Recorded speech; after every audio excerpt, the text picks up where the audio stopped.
नमस्कार, आप देख रहे हैं अपना बिहार और आपके साथ मैं हूं विवेक। इस वक्त की सबसे बड़ी खबर, राइस मिल घोटाले में कार्रवाई हुई है। सबसे बड़ी खबर हम आपको बता रहे हैं, राइस मिल में घोटाले में कार्रवाई। राइस मिल घोटाले में ईडी ने आरोपी देवेश को गिरफ्तार कर लिया है। देवेश की कंपनी का नाम है जगदंबा फूड कंपनी और कंपनी के खिलाफ 20 से ज्यादा मामले दर्ज हैं। राइस मिल घोटाले में अब तक 1000 से ज्यादा एफआईआर किए जा चुके हैं और हम आपको बताएं कि 600 करोड़ से ज्यादा का ये घोटाला है। फर्जी ट्रांसपोर्ट के जरिए घोटाले को अंजाम दिया गया है। तो इस वक्त की सबसे बड़ी खबर इस वक्त न्यूज 18 बिहार झारखंड पर आप देख पा रहे हैं। राइस मिल घोटाले में आरोपी देवेश की गिरफ्तारी हो चुकी है और ईडी ने आरोपी देवेश को गिरफ्तार किया है।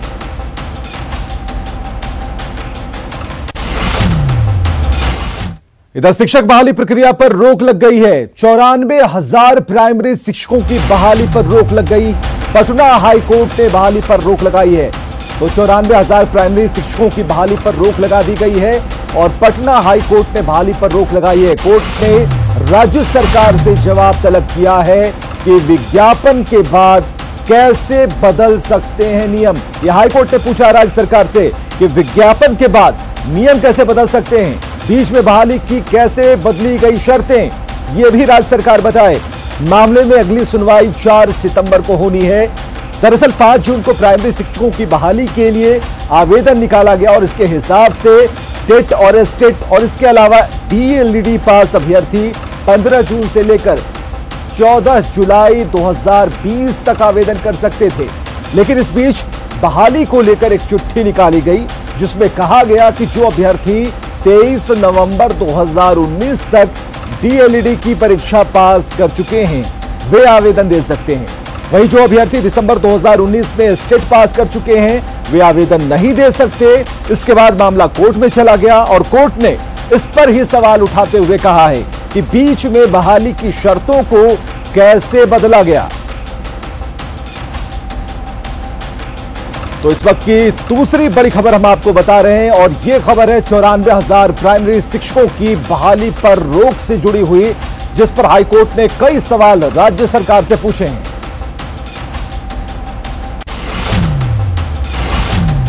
और इस वक्त की तीसरी बड़ी खबर, राज्य एनएमसीएच में 3 कोरोना मरीजों की मौत हो गई है। कुछ घंटे के अंदर ही 3 मरीजों की मौत हुई है। इस वक्त की तीसरी बड़ी खबर, एनएमसीएच में 3 कोरोना मरीजों की मौत और कुछ घंटे के भीतर ही 3 मरीजों की मौत हुई है।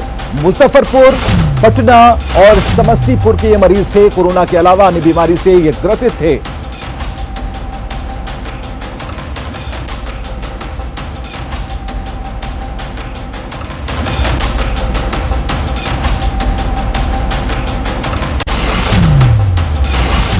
और इस वक्त की चौथी बड़ी खबर दानापुर से आ रही है। दानापुर में डूबने से 2 बच्चियों की मौत हो गई है। स्नान करने के दौरान बच्चियों की डूबने से मौत हुई। चौथी बड़ी खबर, दानापुर में डूबने से 2 बच्चियों की मौत हुई है और बताया जा रहा है कि बच्चियां नहाने गई थी, इसी दौरान डूब गई, उनकी मौत हो गई। शाहपुर के दाऊदपुर में यह हादसा हुआ है। स्थानीय लोगों ने शव को बाहर निकाला है। तो इस वक्त की चौथी बड़ी खबर हम आपको बता रहे हैं, दानापुर से यह खबर है जहां 2 बच्चियां डूबने से उनकी मौत हुई है और बताया जा रहा है कि ये बच्चियां नदी में नहाने गई थी तभी डूब गईं।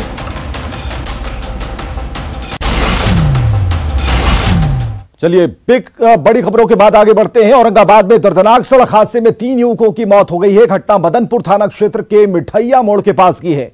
वहां तेज रफ्तार बाइक अनियंत्रित होकर खड़े ट्रक में जा घुसी। हादसे में मौके पर 3 युवकों की मौत हुई है। वहीं एक अन्य हादसे में ऑटो पलटने से 4 लोग घायल हो गए, जिनमें से 2 की हालत गंभीर है। सभी घायलों को इलाज के लिए अस्पताल में भर्ती कराया गया है।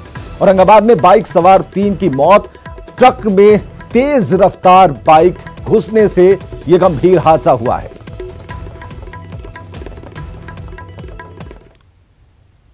और सुपौल में जमीन विवाद में पति पत्नी को जिंदा जलाकर मार डाला गया। सदर थाने के चकला निर्मली में रामचंद्र मुखिया और उनकी पत्नी सुनैना देवी को उनके ही भाई ने जिंदा जला दिया। पुलिस ने 2 आरोपियों को गिरफ्तार किया है और बताया जा रहा है कि रामचंद्र मुखिया का अपने भाई से जमीन को लेकर विवाद था। लकवे का शिकार होने के बाद वो घर में ही रहता था। पुलिस ने घटनास्थल का सचिवता से निरीक्षण किया है एफएसएल की टीम को ही बुलाई गई है कि यहाँ का स्रोत क्या है। घटना में आरोप सहोदर भाई पर है, घर का जमीन का विवाद की बात बताई जा रही है। फिलहाल मृतक के पुत्री के बयान पर हम लोग कांड दर्ज किए हैं और मृतक के भाई को हम लोग हिरासत में लिए पूछताछ कर रहे हैं। खबरों में आगे बढ़ते हैं। बिहार विधान परिषद के लिए निर्वाचित सभी 9 सदस्यों का आज शपथ ग्रहण हुआ। विधान परिषद सभागार में आयोजित शपथ ग्रहण समारोह में कार्यकारी सभापति अवधेश नारायण सिंह ने पार्षदों को कर्तव्य और गोपनीयता की शपथ दिलाई। इस मौके पर विधानसभा अध्यक्ष Vijay Chaudhary, CM Nitish Kumar, deputy CM Sushil Modi समेत तमाम दलों के प्रतिनिधि मौजूद रहे। और देश के प्रधानमंत्री की प्राथमिकता है, वही एक एक कार्यकर्ता की प्राथमिकता है। वह प्राथमिकता है विकास, विकास और विकास। तो सबका साथ सबका विकास के नारे पर हम चलते रहेंगे, आबाद गति से चलते रहेंगे। सेवा हमारा परम धर्म है। बिल्कुल हमारा जो विषय होगा, जो और माननीय लालू प्रसाद जी ने जो हमें जिम्मेवारी सौंपा है, गरीब किसानों के साथ जिस तरह से इस राज्य में अन्याय हो रहा है, कोई उनकी बात को रखने वाला नहीं है। जितने भी पैक्स हैं, व्यापार मंडल हैं, अन्य सहकारी समितियां हैं, सभी के बातों को पूरी मजबूती के साथ हम लोग सदन में रखने का काम करेंगे। नहीं, हम तो चाहेंगे कि हम प्राथमिकता मेरी रहेगी कि शिक्षा की स्थिति बहुत बदतर है बिहार में, स्वास्थ्य की स्थिति बहुत बदतर है, किसानों की समस्या पर कोई ध्यान नहीं दिया जा रहा है, बेरोजगारी की समस्या बिहार में बहुत बड़ी है। तो ये जो प्रारंभिक मुद्दा है, सिंचाई की समस्या है, इस पर कारगर ढंग से हम सरकार का ध्यान आकृष्ट करेंगे। नवनिर्वाचित सदस्य थे 9 और आज उनका शपथ ग्रहण हुआ। आज से विधिवत हमारे सदस्य हो गए और उनको हम धन्यवाद बधाई देते हैं और शुभकामना देते हैं कि आने वाले वर्षों में इस तरह से काम करें। तो विधान परिषद सदस्यों के लिए नवनिर्मित भवन के निर्माण में गड़बड़ी का मामला पिछले कई दिनों से कांग्रेस नेता प्रेमचंद्र मिश्रा उठा रहे हैं। उन्होंने इस गड़बड़ी को लेकर भवन निर्माण मंत्री, विभाग के सचिव और मुख्य सचिव को पहले ही पत्र लिखा है, लेकिन अब तक इस पर कोई कार्रवाई नहीं हुई। अब प्रेमचंद्र मिश्रा ने मुख्यमंत्री नीतीश कुमार को पत्र लिखकर मामले की जांच की मांग की है। मैंने अपने पत्र में इस बात का भी उल्लेख किया है और इसलिए मैंने मुख्यमंत्री से कहा है कि आप आगे खुद देखें और इसकी जांच करावें कि कौन लोग इसके जिम्मेदार हैं और अपने प्रधान सचिव से पूछें कि किसी विधान परिषद या विधानसभा के सदस्य के साथ किस लहजे में वो बात कर रहे हैं, वो लहजा ठीक नहीं है।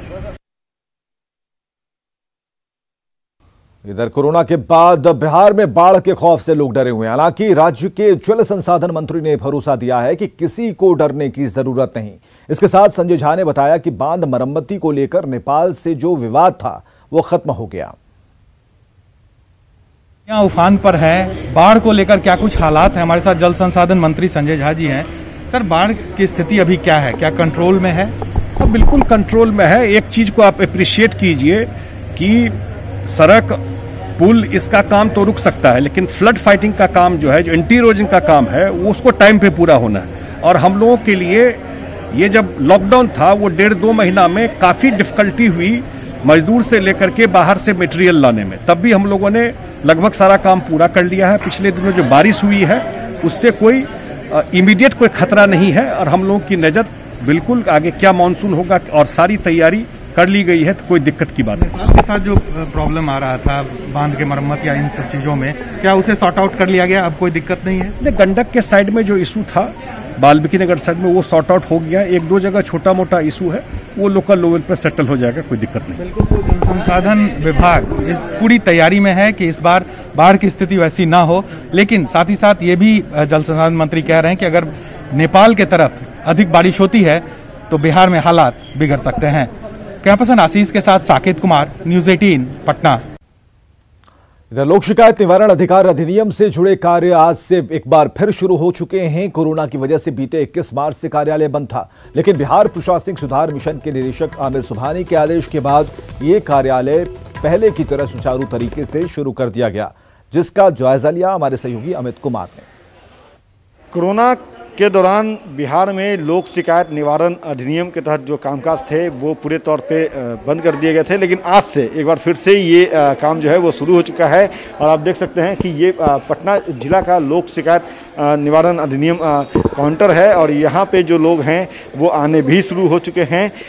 जो लोग हैं वो अपनी शिकायतों को लेकर के, अपने कामकाज को लेकर के यहाँ आ रहे हैं और तमाम जो लोग हैं वो शिकायत प्राप्त करने के साथ साथ अन्य जो मामले हैं वो यहाँ पे उसको लेकर के आवेदन दे रहे हैं। बिहार प्रशासनिक सुधार मिशन के द्वारा जो है ये कार्य होता है और इसके जो निदेशक हैं आमिर सुहानी, उन्होंने आदेश जारी किया, जिस आदेश के बाद जो है वो यहाँ पे कामकाज शुरू हुआ है और 21 मार्च से ये जो काउंटर हैं वो बंद थे, पूरी तौर से जो है वो कामकाज रोक दी गई थी। लेकिन अब जाकर के एक बार फिर से ये कामकाज जो है वो शुरू हुए हैं और इसमें जो देख सकते हैं कि लोग जो हैं वो यहाँ आने शुरू हो चुके हैं। और इनमें सबसे अहम बात है कि जो सोशल डिस्टेंस है और मास्क जो है जिसको अनुपालन करने की अपील प्रधानमंत्री ने भी की है, उसका अनुपालन यहाँ पे किया जा रहा है। लोग जो है सोशल डिस्टेंस का अनुपालन कर रहे हैं, उसके साथ साथ मास्क जो है वो भी लगा करके आ रहे हैं और ये कहीं ना कहीं राहत है, बड़ी खबर है लोगों के लिए कि आज से जो बिहार में लोक निवारण अधिनियम है जिसके तहत कामकाज होते हैं, सरकारी कामकाज होते हैं, उसके जो है काउंटर खोल दिए गए हैं। कैमरा पर्सन नीलमणि के साथ अमित कुमार, न्यूज़ 18 पटना। उधर कोरोना काल में पीएम मोदी के छठे संबोधन और बिहार की भाषाओं में उनके ट्वीट पर कांग्रेस ने निशाना साधा है। कहा है कि संकट के बीच पीएम को बिहार का चुनाव सूझ रहा है। तो कुछ भी अपना इलेक्शन को, बिहार अभी इलेक्शन है असेंबली का, इसको आगे रख के वो छठ और भोजपुरी, नहीं तो उनको न कोई छठ से मतलब है न भोजपुरी से मतलब है, जहाँ तक मैं समझता हूँ। दूसरी बात, जो नवंबर तक उन्होंने 5 किलो अनाज देने का घोषणा किया, उसका स्वागत किया जाना चाहिए। पूर्णिया से अगली खबर, जहां केज तकनीक से मछली उत्पादन किया जा रहा है। एक तरफ जहां इसके लिए सरकार की तरफ से 50% अनुदान मिल रहा है, वहीं कम मेहनत और कम लागत में मत्स्य पालकों को अच्छी आमदनी हो रही है। पूर्णिया के डगरुआ प्रखंड के दरियापुर में चंद्रेश्वरी जलकर आजकल क्रेज तकनीक से मछली उत्पादन के लिए चर्चा में। यहाँ के 100 लोगों ने मिलकर एक मछुआ समिति बनाई है। ये लोग ड्रम में जाल बांधकर क्रेज तकनीक से नदी में मछली उत्पादन कर रहे हैं। मत्स्य पालक शंभू चौधरी कहते हैं कि पहले ये लोग मजदूरी करते थे, लेकिन अब मछली पालने से लाखों रुपए कमा रहे हैं। 10 रुपए, 20 रुपए, 50 रुपए कमाते थे। अभी सरकार जो योजना निकाला है उससे हमको लगता है कि हमारी पीढ़ी और सब कोई बहुत अच्छा जिएंगे और 100 परिवार इससे जो जीते हैं उसका जिंदगी और बेटर हो। मत्स्य विभाग के उपनिदेशक ललन चौधरी ने कहा कि क्रेज तकनीक से मछली की वृद्धि भी तेजी से होती है, साथ ही बीमारी का खतरा भी नहीं रहता। वहीं जिला मत्स्य विभाग पदाधिकारी कृष्ण करहिया ने कहा कि क्रेज तकनीक के लिए सरकार मत्स्य पालकों को 50% अनुदान भी दे रही है। केज में मछली हमारे सुरक्षित व्यवस्था में रहते हैं, उनके साथ कोई समस्या होती है, जैसे बीमारी हुआ किसी तरह का, तो उसको तुरंत हम उसको रेमेडी करते हैं। उनके खाना खिलाने में हम लोगों को जैसे सुविधा होती है, खाना का खपत भी कम होता है। लेकिन जो ये प्रोजेक्ट कॉस्ट है 48 लाख का है, जिसमें 50% सब्सिडी है, यानी 24 लाख की सब्सिडी है। अभी तक में हम उनको 12 लाख की सब्सिडी दे दी। तभी जो भी एक्सपेंडिचर को काट रखे, हमको लगता है कि 15 से 20 लाख के बीच में यह है। क्रेज तकनीक से मछली उत्पादन की सराहना करते हुए जिला पदाधिकारी राहुल कुमार ने कहा कि इससे सरकार के जल जीवन हरियाली योजना को भी बढ़ावा मिल रहा है। ये जो नई तकनीक है और जो क्लाइमेट रेजिलिएंट जो क्रॉप्स है, जिसमें पानी का दोहन, जो भूगर्भ जल है उसका दोहन कम होता है, जो राज्य सरकार के जल जीवन हरियाली अभियान का भी एक बहुत महत्वपूर्ण अवयव है, तो उसके अंतर्गत किसानों को हम लोग प्रेरित कर रहे हैं, जागरूक कर रहे हैं और किसानों की तरफ से भी काफ़ी अच्छा रिस्पांस देखने को मिल रहा है। बहरहाल मत्स्य पालक यदि क्रेज तकनीक को अपनाकर मछली उत्पादन करें तो वो दिन दूर नहीं जब आंध्र प्रदेश की तरह बिहार में भी नीली क्रांति होगी। जरूरत है तो सिर्फ मछुआरों को प्रशिक्षित कर इस तकनीक को बढ़ावा देने की। न्यूज़ 18 के लिए पूर्णिया से कुमार प्रवीण की रिपोर्ट। किशनगंज जिले में एसएसबी की 19 बटालियन ने तातपुआ, सुखानी समेत जिले के नेपाल से लगने वाली तमाम सीमाओं पर सतर्कता बढ़ा दी है। संवेदनशील जगहों पर चौकसी बरती जा रही है। दरअसल सूत्रों के जरिए सुरक्षा एजेंसियों को जानकारी मिली थी कि नेपाल के रास्ते बिहार में 6 आतंकी घुस आए हैं। इसके बाद संवेदनशील जगहों की सुरक्षा बढ़ा दी गई। हालांकि अधिकारी मामले में बयान देने से बच रहे हैं।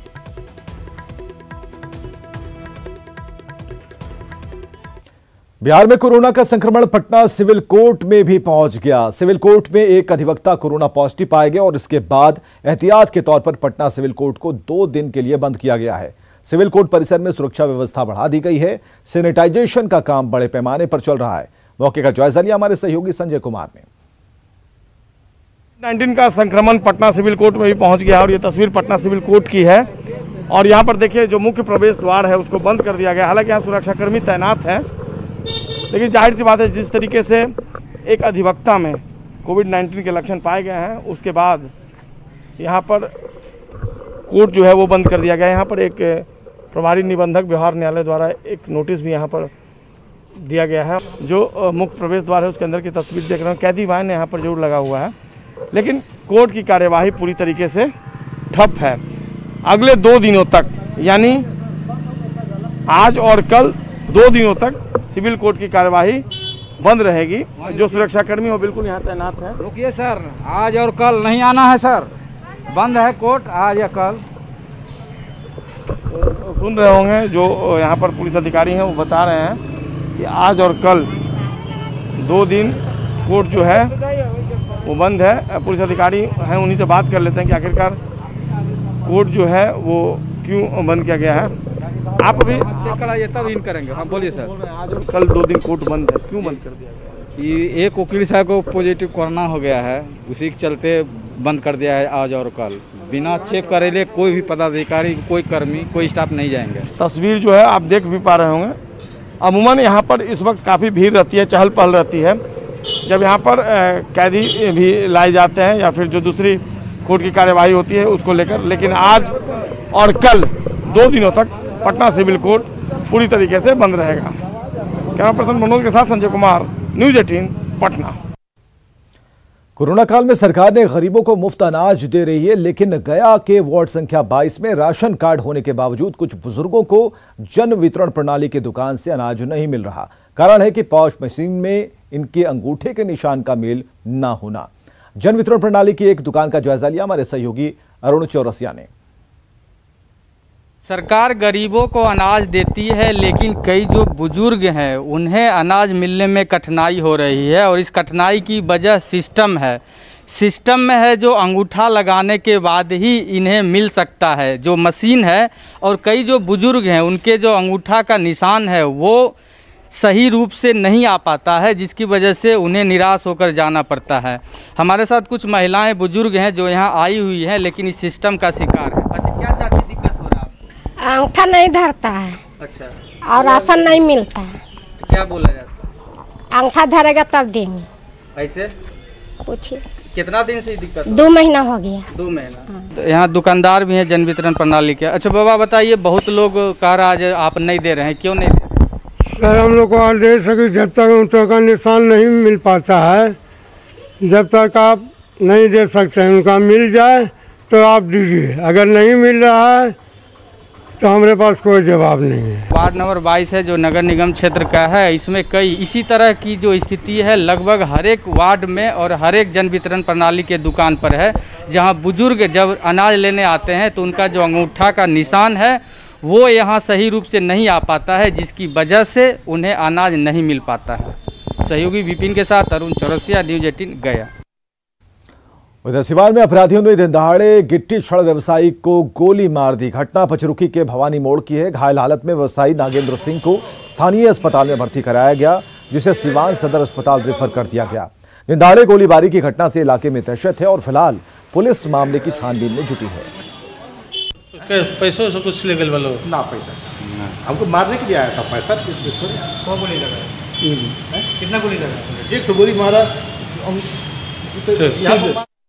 मुजफ्फरपुर में मुख्यमंत्री क्षेत्र विकास योजना मद से बनने वाली सड़क का निर्माण 5 साल बाद भी पूरा नहीं हो सका है। सड़क निर्माण के लिए 30 लाख रुपए आवंटित किए गए, लेकिन कुछ दूरी तक पक्की सड़क बनाकर निर्माण एजेंसी ने बीच में ही काम छोड़ दिया। हमारे सहयोगी प्रवीण ठाकुर ने अधूरे छोड़े गए सड़क का जायजा लिया। मुजफ्फरपुर में सड़क निर्माण में जो भ्रष्टाचार है वो खुला खेल खेला गया है।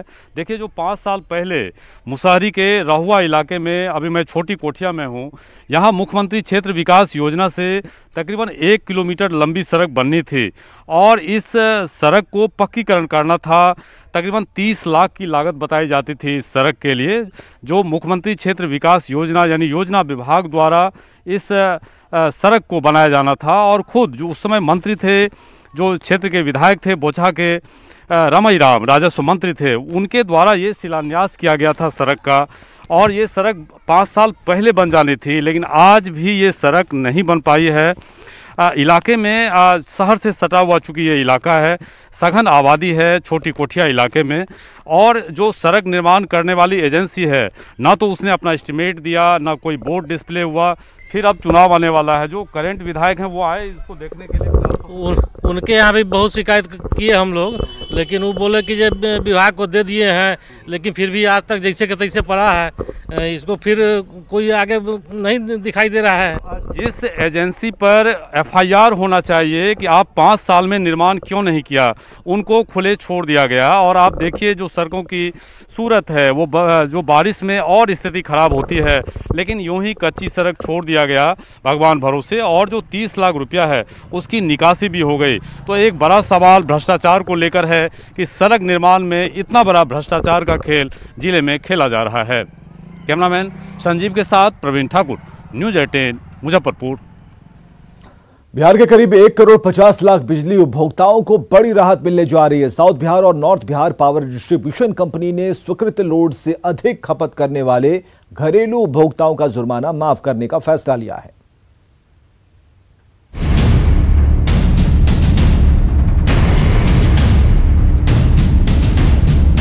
विधानसभा चुनाव के पहले बिजली कंपनियों ने बिहार के घरेलू उपभोक्ताओं को बड़ी राहत देने का फैसला किया है। साउथ बिहार और north Bihar power distribution company ने विद्युत विनियामक आयोग के पास एक प्रस्ताव भेजा है। इस प्रस्ताव के अनुसार स्वीकृत लोड से ज्यादा खपत होने पर लगने वाला जुर्माना माफ होगा। यह नियम 1 अप्रैल 2020 से ही लागू हो जाएगा और मार्च 2021 तक कोई जुर्माना नहीं लगेगा। जो उपभोक्ता जुर्माना दे चुके हैं उस राशि को बिल में एडजस्ट किया जाएगा। यही नहीं, औद्योगिक और वाणिज्यिक उपभोक्ताओं को पहले ही मिल चुकी है राहत। 8.5 लाख उपभोक्ताओं का 160 करोड़ हुआ था माफ। समाज के हर तबके को इसका लाभ मिलेगा। कहीं न कहीं एक बड़ी मार के तौर पर इसे उपभोक्ता देख रहे थे, कठिनाइयों का सामना कर रहे थे, और सरकार की इस पहल से निसंदेह उन चेहरों पर मुस्कान आएगी जिनको एक बड़ी राशि जुर्माना के तौर पर भरने की जरूरत पड़ती है। बिजली कंपनी के इस प्रस्ताव को सरकार की तरफ से उपभोक्ताओं को चुनावी सौगात माना जा रहा है। चुनाव से ठीक पहले दिए गए इस राहत पर विपक्षी पार्टियां सवाल खड़े कर रही है। बिजली की दरें तो ऑलरेडी बढ़ाए हुए हैं, अब चूंकि 1-2 महीने में चुनावी प्रक्रिया आरंभ होगी तो इस तरह की बातें की जा रही है। मैं समझता हूँ आम जनता पर इन चीजों का कोई असर नहीं पड़ने वाला है। ये चुनावी लॉलीपॉप के अलावा कुछ नहीं है। इससे बिहार की जनता इनसे खुश होने वाली नहीं है। चुनावी साल में की गई इस घोषणा पर विपक्ष भले सवाल खड़े करे, पर इतना तय है कि बिजली कंपनी के इस प्रस्ताव से उपभोक्ताओं को बड़ी राहत मिलने वाली है। न्यूज़ 18 के लिए पटना से रवि एस नारायण की रिपोर्ट। एक छोटे से अंतराल के बाद देखिए जोहार झारखंड।